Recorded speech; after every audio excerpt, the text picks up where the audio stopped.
김학성입니다.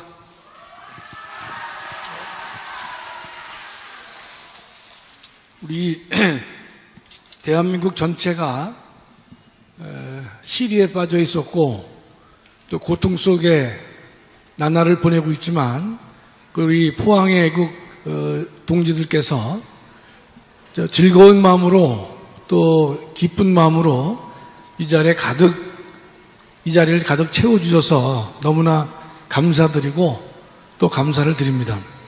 조금 전에 우리 손상대 대표가 서울서 전문가 세 분을 모시고 왔다 그랬는데 표현이 미흡해요.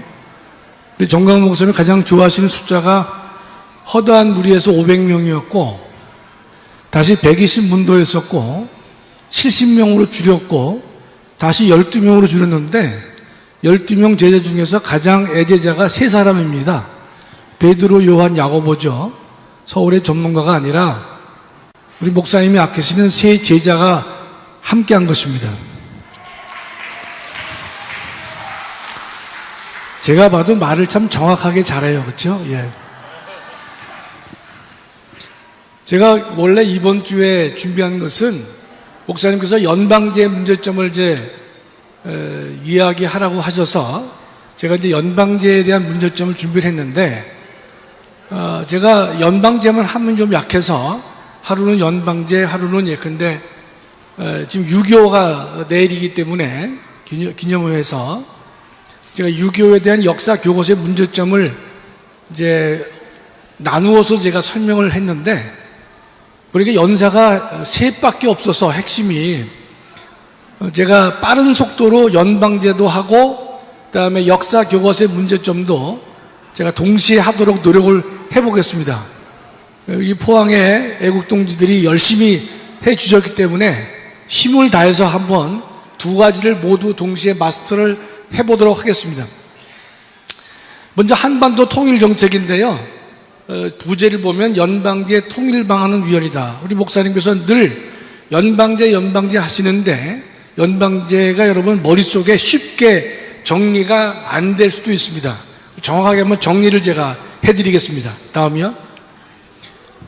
먼저 연방제가 왜 위헌이냐 그걸 따져보는 것은 우리 헌법 4조를 보면 알 수 있는 것인데 헌법 4조는 1, 2, 3, 4 4번째 있는 조문이죠. 그러니까 그만큼 헌법에 120개 헌법 조문 중에서 가장 중요한 조항 중에 하나인데 4조입니다. 대한민국은 통일을 지향하며 자유민주적 기본질서에 입각한 평화적 통일 정책을 수립하고 이를 추진한다. 이 내용을 축약을 해보면 첫째, 통일은 해도 되고 안 해도 되는 것이 아니라 반드시 통일은 해야 된다. 대한민국 정부는 노력해야 된다. 당위를 말하고 있는 것입니다. 두 번째는 통일은 어떤 형태의 통일도 다 좋다. 그런 것이 아닙니다. 통일은 반드시 그 결과가 자유민주주의를 지키는 자유민주주의의 정치체제로 통일을 해야만 한다고 헌법은 말하고 있는 것입니다. 그러면서 방법은 전쟁이 아닌 평화적 방법으로 하라고 되는 것이죠. 통일은 당연히 해야 되는 것이고 통일의 결과는 민족 우위가 아니라 반드시 자유민주주의라야 된다는 것이고 방법은 평화적으로 하라라고 헌법은 분명히 밝히고 있는 것입니다. 다음이요. 연방제 통일이 뭐냐? 연방제 통일은 이런 겁니다. 쉽게 말해서 우리는 한민족이죠. 한민족이니까 한 국가로 만들자. 그러나 두 체제와 두 정부를 유지하자는 것이 연방제 얘기인데 여러분 한번 생각을 해보십시오. 지금 체제가 다른 두 집단이 하나의 국가가 가능하겠는가 이 뜻입니다. 여러분 두 남녀가 만나서 결혼할 때에도 두 남녀가 가정을 이루려면 남녀 사이에 공통 분모가 있어야만 가정을 꾸릴 수가 있는 것이에요. 그렇겠죠? 그런데 하물며 한 나라를 만들며 있어서 족 두 개의 구성국이 기본적인 다른 것은 다른 점이 많이 있다 하더라도 기본적으로 동일한 것이 있어야만 되는 것인데 예컨대 기본적인 이념이 같다든지 자유를 지향하는 체제가 같다든지 그런 것에 공통 분모가 있지 않으면 하나의 국가로 만들어질 수가 없는 것이죠. 그런데 한쪽은 자유민주주의를 지향하고 있고 한쪽은 그 자유민주주의의 정반대가 되는 자유민주주의의 적이 되는 인민민주를 전제로 하고 있는 두 개의 정치적 공동체가 하나로 묶어질 수 있겠는가? 그는 법 이론적으로도 불가능하지만 통상의 객관적인 법 상식을 지닌 사람 입장에서 보더라도 그것은 성립될 수가 없는 것입니다. 서로 다른 조직이 하나가 된다고 해서 어거지로 하나가 된다고 해도 그러면 각각의 외교는 어떻게 할 것이고 국방은 어떻게 할 것이냐, 이런 어려운 문제가 발생하는 것이죠. 그 다음에 남한과 북한이 하나의 연방제로 통일을 한다고 한다면 첫째 어떤 불합리가 발생하느냐, 한반도 내에 있는 외국 군대가 왜 필요하냐, 미군 철수를 요구하게 되는 것입니다. 또 북한과 남한이 하나의 국가로 묶였다면 북한을 적으로 간주하는 남한의 국가보안법은 폐지돼야 옳지 않느냐, 이런 논리적 결과가 요구되는 것입니다. 그렇기 때문에 연방제 통일 방안은 일견 보면 그럴싸한 형태로 되어 있지만 실제로 그 내부를 들어가 보면 미군 철수와 그다음에 국가보안법 폐지라는 것을 노리고 있는 속임수란 사실을 우리가 정확하게 꿰뚫어야 될 것입니다. 이 사탄의 무리들은 처음부터 거짓말로 대하는 것이 아니라 그럴듯하게 접근을 하는 것이죠. 여러분, 선악과를 보면 보암직도 하고 그다음에 먹음직스럽고 만지고 싶고 그런 형태로 등장하지 않습니까? 그러나 그걸 먹었을 때는 우리가 독약이 된 것과 마찬가지로 연방제는 우리가 받아들일 수 없는 것이다. 헌법 4조에도 어긋나고 객관적 상식에도 맞지 않는다, 이런 뜻입니다. 다음이요. 김일성이가 이 통일 방안을 여러 번 제안했는데요, 4.19가 일어난 그해 1960년 8월 4일 장면 정부가 만들어지기 전에 김일성이는 우리가 남한과 북한이 통일하자 하면서 뭐라고 얘기를 하는 거면, 통일하려면 선결 조건이 있는데 국가보안법을 폐지하고 미군 철수를 해라, 이렇게 요구를 했던 것이에요. 이건 씨알도 먹히지 않는 거지만 당시에 김일성이는 남한의 정치 상태의 혼란을 기회로 해서 통일하자, 이렇게 얘기를 했던 것이 첫 번째입니다. 1960년에 했습니다. 다음이요. 그 다음에 김일성이는 뭐 두 번 더 했지만은 가장 핵심적인 것은 1980년 대한민국의 5.18 광주 사태가 발생해서 대한민국이 혼란에 처했을 때 또 한 번 연방제 통일 방안을 제시하는데, 그때는 구체적으로 남한과 북한이 하나가 됐을 때는 나라의 명칭, 국호를 뭐로 할 것이냐, 고려 인민연방공화국이라고 하자라고 얘기를 구체적으로 한 바가 있습니다. 우리가 김일성의 연방제 통일 방안을 두 가지로 다른 형태로 말할 수가 있는데, 고려 연방제라고 부르는 이유도 바로 김일성이는 남한과 북한이 연방제가 됐을 경우에는 그 나라의 국호를 고려 인민연방공화국으로 하자고 했기 때문에 줄여서 김일성의 통일 방안은 고려 연방제다, 이렇게 말하고 있는 것입니다. 두 번째는 김일성의 연방제는 통상은 언급되지 않지만 높은 단계의 연방제다, 이렇게 말하게 되는 것입니다. 그것은 뒤에 나타나는 낮은 단계의 연방제와 비교하기 위한 것인데, 두 개의 차이점은 어렵지 않습니다. 김일성이는 연방제를 하자고 하면서 선결 조건이 미군 철수와 국가보안법 폐지를 해야만 연방제가 가능할 것이다, 이렇게 말하고 있는 것이기 때문에 그걸 보통 높은 단계다, 이렇게 말하고 있는 것입니다. 다음이요. 그러나 연방제도 불합리한데 연방제를 하기 위해서는 주한미군 철수와 국가보안법 폐지를 선결 조건으로 내세우고 있는 그 자체가 망발이기 때문에 전혀 씨알도 먹히지 않는 얘기가 되는 것입니다. 그래서 김일성이가 죽은 다음에 그 아들 김정일은 연방제를 다시 주장하지만 약간의 변형을 하는 것입니다. 뭐냐? 국가보안법 선 폐지하지 말고 미군 철수도 필요 없다, 그냥 연방제를 하자라는 형태가 되는 것입니다. 요거를 낮은 단계의 연방제라고 말합니다. 우리가 말하는 통상 연방제는 이 낮은 단계의 연방제를 말하고 있는 것이죠. 그럼 이것은 어떠한 음모가 들어가 있느냐? 무조건 하나의 나라로 만들어 보자. 그 다음에는 나라가 됐으니까 그 이후에 국가보안법을 폐지하고 미군 철수를 주장해서 그것을 실현하고자 하는 것이 바로 이 연방제의 가장 잘못되어 있는 음모가 된다, 이렇게 보는 것입니다.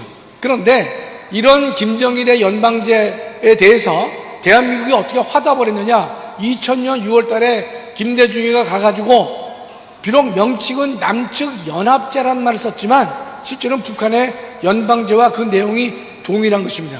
연방제에 찬성을 했고, 이어서 노무현이가 다시 한번 2000년에 김대중의 연방제 그 합의를 다시 인정하는, 추인하는 형태를 취하고 2018년 문재인은 동일한 내용을 담고 있는 9.19 군사 합의를 통해서 대한민국의 군사 안보를 완전히 무장 해제시키는 그런 국가 반역적인 일을 했던 것입니다. 다음이요. 지금의 김정은이는 어떤 말을 하고 있느냐? 연방연합제다. 여러분, 이것은 연방제에다가 연합이란 단어를 합쳤어요. 김대중의 연합제의 방법을 합친 것으로 보여주는데, 이거는 낮은 단계 연방제와 같은 겁니다. 같은 것인데, 낮은 단계 연방제 플러스 뭐가 하나 더 들어간다면 세 번째입니다. 이 국가가 연방이 되면 그 위에 민족통일기구를 만들어서 남북관계를 통일을 하는데 조정할 수 있는 기구를 두자, 뭐 이런 식의 더 설득력 없는 얘기를 하고 있는 것이죠. 다음이요.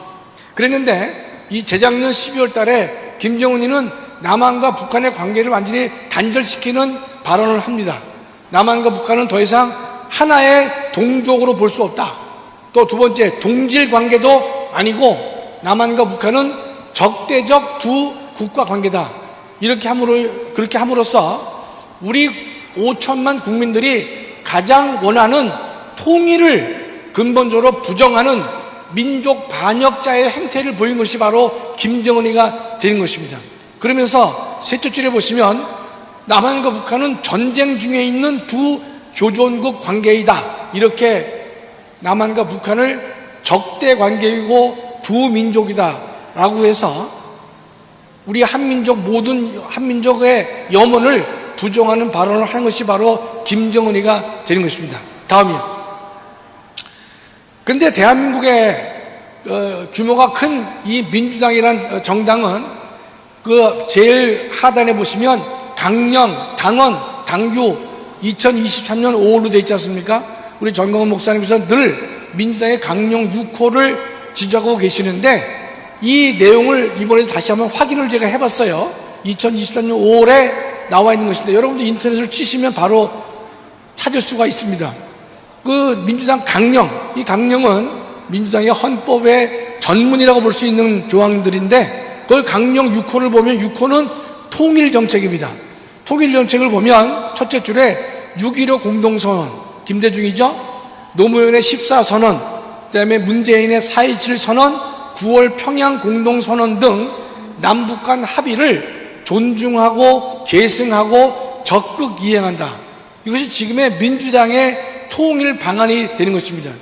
우리 헌법에 위반된다고 보여지는 이 연방제 문제를 민주당은 버젓이 존중하겠다, 계승하겠다, 적극 이행하겠다라는 말로 이 접근을 하고 있는 것이죠. 그렇다면 이것은 분명히 우리 헌정 질서를 부정하는 것이기 때문에 이런 정당은 정당 해산을 통해서 해산돼야 옳은 것인데 대한민국에 망조가 들어서 이런 정당이 대한민국 전체를 지배하고 있는 것이고 그것도 180석도 부족해서 192석까지 잡고 있는 것이고 이 정당이 더 나아가서 대한민국의 행정부까지 잡고 있는 현실이 지금의 대한민국의 운명이 어떻게 될지도 모른다는 상황이 되는 것입니다. 오늘 여러분 포항 시민 여러분께서 많이 참석해 주셨는데 정광훈 목사님께서 8월 15일 날 우리가 서울에서 모여서 우리의 애국 의지와 국가와 교회를 살리는 의지를 분명히 표출하자라고 권고하시는 것도 왜 그런 것이냐? 지금의 대한민국이 위기 중에 위기에 빠져 있기 때문에 잠자는 국민들을 우리가 깨우치지 않으면 안 될 것이다 라고 해서 목사님께서 분연하게 일어나셔서 대한민국을 다시 살리자 이렇게 하고 계시는 겁니다. 참석하신 모든 여러분들, 여러분 자신은 물론이고 함께 주변에 있는 애국동지들을 격려해서 8.15 그 큰 행사에 우리의 존재를 알리는, 국가를 살리고 교회를 살린다는 강한 의지를 표출해 주시기를 간절히 소망합니다. 두 번째는 역사 교과서 문제입니다. 대한민국의 역사 교과서를 바라봤을 때 정말로 가슴을 치지 않을 수가 없는 것인데, 여러분께 6.25 75주년을 기념하면서 대한민국의 역사 교과서가 어떻게 썩어 있는지, 왜 여러분과 여러분 자녀들이 대화가 안 되는지를 한번 논증을 해 보겠습니다. 이 교과서의 일반 태도로 보면 북한의 남침을 부정하는 역사 교과서가 대한민국에 넘쳐 흐르고 있다 이 뜻입니다. 다음이요. 과거에 서울대학의 이기백 교수가 한국사 실론이라는 책을 썼는데, 저도 그 책을 가지고 공부를 한 바가 있죠. 예전에 이 이기백 씨의 한국사 실론을 보면 북한은 1950년 6월 25일 불의의 남침을 강행했다. 6.25는 뭐냐? 6.25 동란이었고 6.25 사변이었다. 이렇게 6.25는 북한의 남침으로 이루어진 불법 전쟁이었다. 이걸 밝히고 있는 것인데, 이후에 대한민국에 많은 혼란을 가져오게 된 것입니다. 다음이요. 북한의 전쟁 책임을, 북한에게 김일성의 전쟁 책임을 무마시키거나 전쟁 책임에 면죄부를 주려는 여러 가지 시도가 등장하는데, 첫 번째로 2003년에 금성출판사입니다. 여러분, 금성출판사는 반드시 기억을 해야 되는 것입니다. 대한민국의 고등학교 학생들의 이 머리를 흔들어 놓은 가장 잘못된 책이란 말이죠. 여기서 남침 대신에 전면적 공격을 사용을 했는데, 여러분, 그래서 6.25 때 북한이 전면적으로 남쪽으로 공격을 해왔다 그러면 그 말과 남침이란 말이 뭐가 그게 차이가 있느냐, 이런 의문을 가질 수 있겠지만, 여러분 경우에는 좀 더 깊이 아셔야 될 필요가 있는 것이, 북한에서 6.25 때 남침을 했다는 말을 써야 되는 것이지, 전면적 공격이란 말은 우리가 조금 의심을 갖고 봐야 되는 용어가 된 것입니다. 뭐냐? 남한과 북한 사이에서는 작은 충돌이 여러 번 있었는데 6.25는 작은 충돌이 있다가 전면전으로 바꾸어진 것이다 라고 해서 북한의 전쟁 발발 책임을 무마시키거나 줄여주는 듯한 표현을 하는 거기 때문에, 우리는 전면적 공격이라는 말이 나왔을 때는 다시 한번 의심을 해야 된다 이 뜻입니다. 다음이요. 여러분, 이제 수정주의라는 단어를 많이 보셨을 텐데, 이 수정주의는 뭔가 하면, 우리가 그 첫째 줄에 전통주의라고 그래요. 이게 뭔가 하면 6.25의 전쟁 책임은 김일성과 스탈린에 있다. 이것이 전통적인 역사 해석입니다.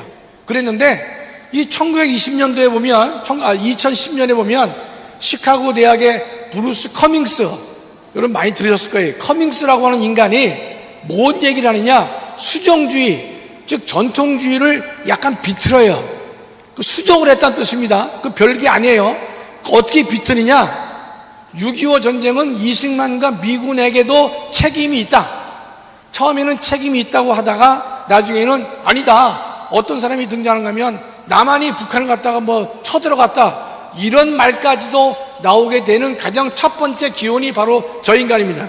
저걸 수정주의라고 하는 것인데, 이 수정주의는 파교가 됐습니다. 왜냐하면 1990년에 소련이 붕괴됐지 않습니까? 붕괴된 다음에 소련의 이 외교 비밀문서가 다 공개가 됐어요. 소련이 갖고 있는 외교 비밀문서를 보니까 6.25는 철저하게 스탈린과 그다음에 김일성이, 중공이 합작해서 이루어진 남침 전쟁이다. 적화 전쟁이다. 그 사실이 명백하게 드러났기 때문에 이 커밍스의 수정주의가 잘못이란 사실이 백일하에 알려졌고, 이 인간도 자신이 잘못됐다고 인정한 바가 있습니다. 다음이요. 한국전쟁의 기원이라는 책은 이 커밍스가 처음으로 쓴 것인데, 제가 소개하고자 하는 것은 그 하단에 그림이 있는데 뒤에 다시 한번 나옵니다. 이 그림을 보면 왼쪽에는 사람이 서 있고 오른쪽은요 총을 든 로봇이 있어요. 이제 한국인의 학살이라고 하는 것인데 뒤에 설명을 다시 드리도록 하겠습니다. 다음이요. 이 커밍스라는 인간은요, 둘째 줄 보면 빨간 글씨만 읽습니다. 남북 간 군사적 충돌이 격화됐고 남한의 군사적 자극이 한국 전쟁을 촉발하는 원인 중 하나다. 남한에서 군사적 자극을 했기 때문에 6.25가 터졌다라는 말을 저 인간이 하고 있는 것이에요. 그러면서 한국 전쟁 발발에는 미국과 한국도 큰 책임이 있다. 이런 식으로 말을 해서 말을 비트는 것입니다. 선악과도 마찬가지죠. 먹으면 정령 죽으리라고 하나님이 말씀하셨는데 사탄은 죽을까 하노라 이렇게 말을 비틀고 있는 것이죠. 똑같은 겁니다. 전통주의와 수정주의가 그런 차이가 있다는 것이에요. 다음이요. 근데 이 인간이 뭐라고 사과를 했느냐? 1950년 6월 25일 일어난 한국전쟁은 남침이다. 본인이 사죄했어요. 미국이 의도적으로 전쟁을 유도하지도 않았다. 그랬는데 아침에 우리 박 권사가 뭔가면 보완을 요구하더라고요. 20을 밝혔다 그랬는데 이게 몇 년도냐? 그걸 이제 밝혀달라고 얘기를 해요. 참 하나님께서 허락한 배우자 맞지요? 예. 배우자가 아니라 뭐라 그랬지? 성경에서? 돕는 배필. 예. 감사하죠. 예.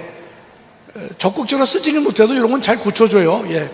하여튼, 커밍스는 남침이다. 두 번째는 미국이 의도적으로 전쟁을 유도하지도 않았다라고 사과 얘기를 했습니다. 그러나 그것이 어떻습니까? 다 사라질까요? 사라지지 않아요. 사람들은 사탄의 얘기를 더 믿기 때문에 그런 것이에요. 다음이요. 또 6.25 전쟁을 한국 전쟁이라고 부르는 사람이 있어요. 이것도 우리가 경계해야 됩니다. 한국 전쟁이라는 말은 마치 일본 사람들이 6.25 전쟁을 말할 때 그 한국에 전쟁이 있었어. 남의 이웃의 나라 얘기를 하듯이 하는 것인데 이런 접근 방법은 전혀 우리가 동의해서는 안 되는 것입니다.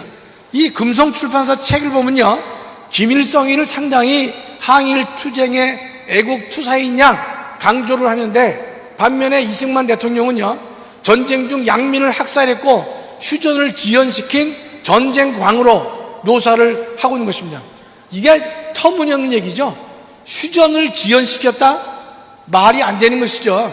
여러분, 6.25가 터져서 대한민국이 38도선에서 시작했는데 대한민국 전체가 잿더미로 남한은 바뀌었습니다. 500만 넘는 이재민이 발생했어요. 그다음에 인천 상륙작전을 통해서 대한민국이 승기를 잡고 북한으로 올라갔단 말이죠. 10월 1일 날 국군이 38선을 넘어서 북한에게 진격을 가했는데 미군과 연합군들은 예컨대 38도에서 다시 휴전을 하면 좋겠다라고 했을 때 그거를 받아들일 한국 지도자가 있을 수 있겠습니까? 없는 것이죠. 38에서 시작했는데 남한은 잿더미가 됐는데 승기를 잡은 대한민국이 38도에서 합의를 하라? 그 휴전을 동의할 수가 없는 것입니다. 미군은 강한 압력을 놓지만 이승만 대통령은 굴하지 않고 북쪽으로 올라갔단 말이죠. 아쉽게도 중공의 개입으로 대한민국이 어려움을 당했지만은 이승만 대통령은 휴전을 지연시킨 것이 아니라 대한민국을 바로잡기 위해서 이 기회에 북진 통일을 해야 되겠다라고 말한 분이고 너무나 당연한 대한민국 대통령으로서의 발언이라고 생각하는 것입니다. 다음이요. 이놈의 역사 교과서가 왜 이렇게 개판이 됐느냐? 여러분, 고등학교, 중고등학교 교재를 보면요, 참고로 알아두세요. 국정교과서가 있고 거민정 교과서가 있습니다. 국정은 한 권밖에 없는 거예요. 국어교과서는 지금도 국정입니다. 왜 그러냐? 대한민국 국민이라면 국정교과서는 나라가 만든 교과서인데 하나만 필요한 것이에요. 맞춤법을 씀에 있어서 A라는 학자는 이렇게 주장하고 B라는 학자는 다르게 주장하면 국민들 사이에 혼란이 발생하겠죠. 따라서 대한민국 국민 모두에게는 하나의 교과서로 가르쳐야만 하나의 공동체를 만들 수 있기 때문에 국정교과서를 했던 것입니다. 두 번째, 국어교과서 이외에도 역사교과서는 국정이었습니다. 그랬는데 이 국정교과서가 거민정 교과서로 바뀌게 됐어요. 거민정 교과서는 뭐냐? 다양한 사람의 그 견해를 담은 것을 학생들에게 알려주기 위한 것인데, 한 저자가 있습니다. 저자가 있으면 저자가 그걸 책을 쓰면 그대로 교과서가 되는 것이 아니라 교육부가 검정을 합니다. 이 내용이 교과서로서 적절하냐 아니냐를 판단하는 것이 검인정제도, 즉 검정제도인데, 이 검정제도를 김대중 때 시행하는 바람에 한국 근현대사가 6권 정도의 교과서가 만들어지게 된 것입니다. 대한민국의 역사를 말하는 교과서가 두 가지가 있는데, 첫째는 한국사 교과서가 있고 두 번째는 한국 근현대사 교과서 두 종류로 되어 있습니다. 다 선택 과목이죠. 그런데 김대중 때 한국 근현대사를 국정에서 검정제도로 바꾸다 보니까 6에서 8종까지의 교과서가 만들어졌습니다. 그러나 그 중에서 대부분이 좌파 성향의 교과서가 만들어진 것입니다. 이어서 노무현 때는 한국사 자체를 검인정을 했던 것이에요. 근데 대부분 우리 대학에서 보면요, 사회학과 교수들하고 그다음에 이 역사학과 교수들, 사학과 교수들이 대부분 좌파가 많아요. 그거 왜 그런지 모르겠어요. 이 인간들은 삐딱해가지고 그런 성향을 보이는데, 그러니까 이 학생들에게 좌파 성향의 교과서를 가르치기 시작한 것입니다. 그러다가 박근혜 대통령 때 다시 역사 교과서를 국정으로 바꿨습니다. 그러나 박근혜 대통령 정부가 불행하게 탄핵을 당하는 바람에 문재인 때 다시 검정제도가 도입된 것입니다. 지금은 검정제도를 가지고 있어요. 교과서가 6에서 8권 정도가 있단 말이죠. 한국사도 그렇고 근현대사도 그런 것이에요. 이렇게 하다 보니까 좌파 성향의 역사 교수들이나 선생들이 중심이 돼서 대한민국의 학생들에게 잘못된 역사 교육관을 심어주고 있기 때문에 여러분과 여러분 자녀는 지금 동일한 대한민국 국민으로 보기 어렵습니다. 왜 어려우냐? 학교에서 잘못된 교육을 하고 있기 때문에 그런 것이에요. 다음이요. 여러분, 2352대 빵, 이게 뭐냐면 김대중 조선일보 이 주필이 과거에 쓴 칼럼의 제목입니다. 당시에 2014년이죠. 대한민국 고등학교가 2352개나 되는데 그 학교에서 우파 성향을 지닌 교과서를 역사 교과서 쓰는 학교가 빵이다, 이 빵. 2352개의 고등학교가 모두가 다 좌편향된 교과서를 썼다는 사실입니다. 이미 2014년부터 이런 일이 확립이 됐던 것이에요. 여러분, 저 같은 현상은 2014년에 비로소 만들어진 것이 아닙니다. 이미 2002년에 김대중이가 검정제로 교과서를 바꾼 이후부터 전국적으로 고등학교의 역사 교과서를 잘못된 좌편향 교과서를 쓰고 있기 때문에 6.25가 전면적으로 남침이 아니지 않느냐, 이따위 소리를 하고 가르치니까 학생들은 그 교과서가 진리인정 받아들일 수밖에 없는 상황이죠. 그것이 급기야는요, 10년이 지나니까 어떻게 되냐, 2351개 대한민국 고등학교에서 단 한 곳도 우파 교과서를 쓰지 않는 대한민국의 현실이 됐던 것입니다. 그렇기 때문에 여러분과 여러분 자녀들은 어떻습니까? 대화가 안 될 수밖에 없는 것이에요. 우리는 하나의 국민이라고 한다면 대한민국 역사에 대해서는 우리가 그 기억을, 역사적 사건에 대한 기억에 대해서 우리는 하나가 돼야 되는 것입니다. 즉 기억의 공동체가 돼야 되는데, 저런 거짓말로 되어 있는 교과서를 학생들이 공부하다 보니까 여러분과 여러분 자녀 또 손자들 사이에서는요, 대화가 되지 않는 것입니다. 그래서 이런 세상이 만들어지게 된 것이에요. 그 마지막 줄을 보면, 후손에게 가르치지 못한 우리는 훗날 큰 벌을 받을 것이다.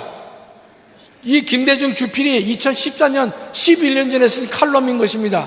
그러나 훗날이 아니고 이미 2025년에 여러분 주위를 둘러보십시오.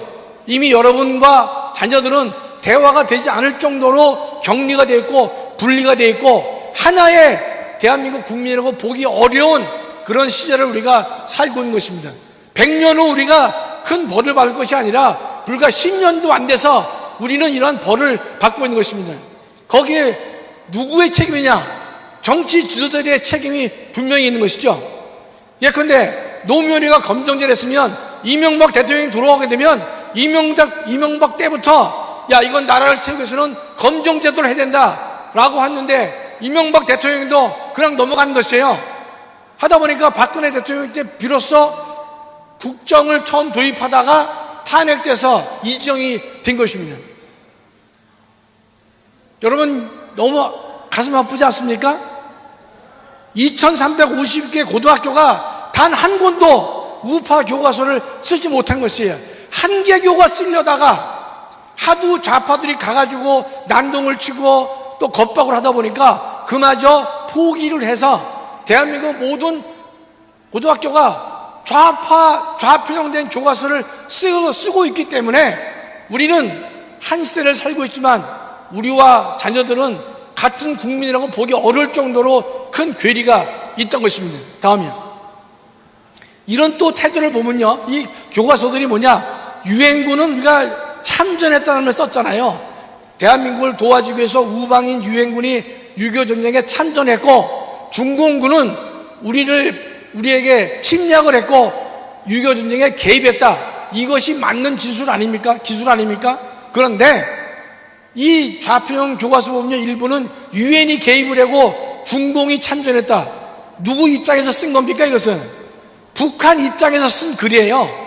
그 다음에 중공군을 또 중국군이라고 바꿔 부르질 않나? 또 중국인민지원군이라고 하는 북한이 사용하는 명칭을 그대로 사용하는 이런 교과서들이 학생들에게 가르쳐지고 있기 때문에 많은 학생들은 유엔은 개입을 했고 중공이 참전했구나, 남한과 북한이 하나가 될 수 있었는데 유엔 때문에 못 됐구나, 미국 때문에 못 됐구나, 이와 같은 잘못된 생각을 가져다 주는 결과가 됐다는 것입니다. 참 가슴을 치지 않을 수가 없는 것이죠. 다음이요.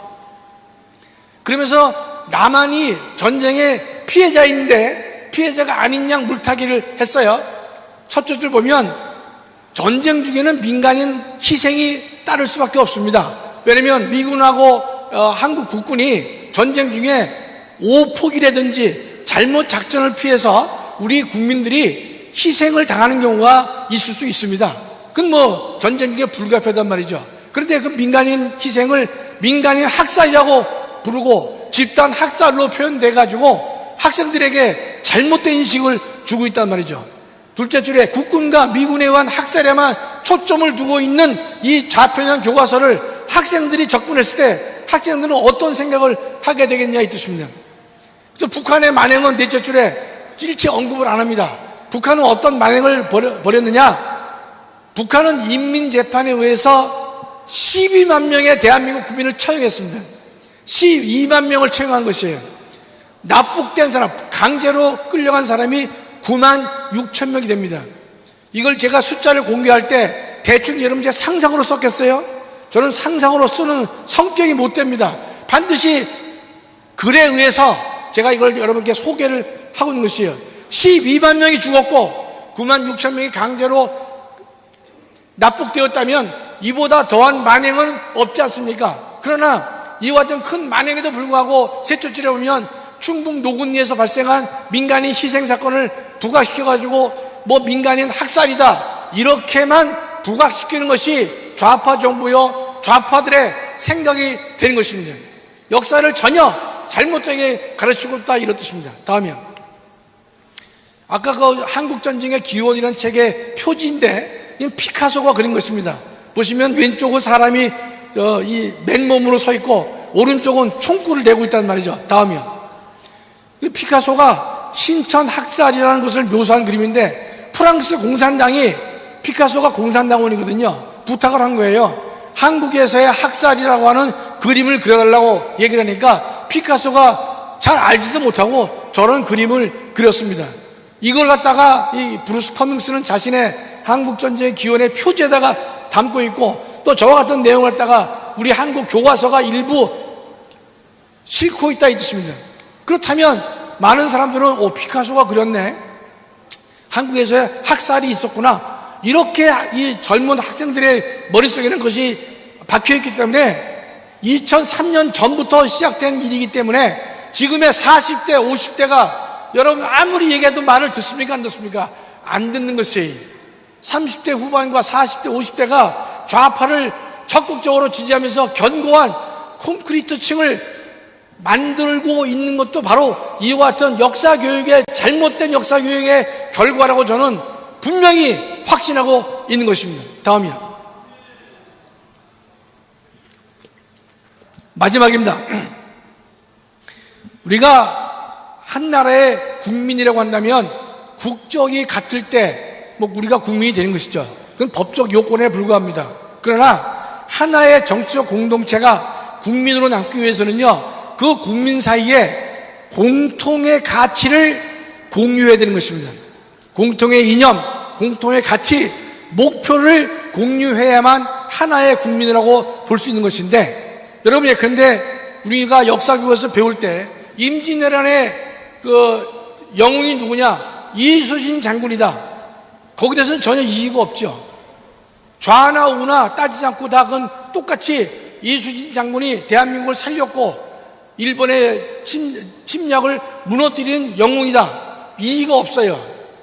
동일한 역사적 사건에 대해서 모든 국민들이 기억을 함께하고 있다는 뜻입니다. 그러나 이 좌편향된 교과서 때문에 이승만에 대한 이해가 전혀 상반되어 있는 것이고 박정희 대통령에 대한 이해가 서로 상반되고 있는 것입니다. 그렇기 때문에 하나의 국민으로서 남기 위해서는 역사적 사건에 대한 기억을 하나가 돼야 되는데 그 하나가 되지 못한 가장 중대한 원인 중에 하나는 뭐냐? 역사 교과서가 개판되게 방치했거나 놔버려 두었기 때문에 이런 일이 발생하는 것입니다. 이거는 적극적으로 이 편향된 좌파 교과서를 만들어낸 그 정권에도 문제가 있지만 이 자유 보수 우파에도 뭐가 문제가 있느냐? 그런 것을 적극적으로 대처해서 싸워야 되는데 싸우지 못하고 내버려 둔 죄가 지금의 결과를 만들어냈다고 생각하는 것입니다. 가장 안타까운 것은 좌가 집권할 수도 있고 우가 집권할 수도 있겠지만 그러나 대한민국에서 적어도 역사적 사건을 공유하지 못하는 기억의 공동체가 만들어지지 못함으로 인해서 여러분 모든 가정에 부모와 자식 간에 부모와 손주 간에 대한민국 역사적 사건에 대해서 기억을 하나로 갖지 못하는 우리의 현실이 너무나 가슴이 아픈 것입니다. 말을 마치는데요, 여러분 예컨대 어떤 인간이 대한민국의 돈을 10억을 횡령했어요. 100억을 횡령했어요. 그래도 안 되겠지만 그거는요 별거 아닙니다. 한 놈이 100억을 인마이 포켓했다, 횡령했다, 그거는 하나의 사건에 끝나는 것입니다. 그러나 우리가 정말로 경계해야 될 것은 뭐냐? 제도를 잘못되게 만들어 놓으면 그 효과가 계속적으로 진행된다는 것입니다. 그것이 우리가 가장 경계해야 할 대목인 것인데 하루속히 우리가 역사 교과서가 좌편향되어 있는 교과서를 우리가 국정으로 만들어서 정말 대한민국 국민 모두가 나이가 많고 적음을 불문하고 객관적으로 정도를 걷는 역사적 사건의 그 기억을 하나가 되도록 우리가 만드는데 저와 여러분이 함께 힘을 모아서 싸워야 될 것입니다. 감사합니다.